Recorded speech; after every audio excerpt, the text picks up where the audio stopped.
नमस्कार शेतकरी मित्रांनो मी 3-4 दिवस आधी गहू पेरणीवर जो व्हिडिओ बनला होता त्याच्यावर त्यांनी ठिबकवर तो गहू पेरला होता। तर तिथं कमेंटमध्ये बऱ्याच शेतकऱ्यांनी विचारलं होतं की जर नळीवर जर आपल्याला 2च्या ऐवजी 3 सऱ्या घेतल्या तर चालतील का।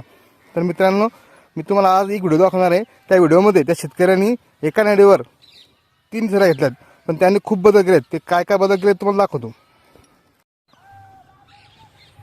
हे बघा शेतकरी मित्रांनो, या शेतकऱ्यांनी जी ठिबक घेतली नळीवर 3 सऱ्या, तर 3 सऱ्यामध्ये काय त्यांनी बदल केला आहे तर 1.5 फुटामध्ये 3 सऱ्या येत आहे। आणि एक दुसरी गोष्ट म्हणली की जे रोटर ते पूर्णपणे बारीक मारलं आहे। आणि तिसरी गोष्ट अशी आहे की ही जी ड्रीप आहे ती 12ची नसून 16ची आहे आणि 1.25ची आहे, जेणेकरून लवकरात लवकर ओलं होईल।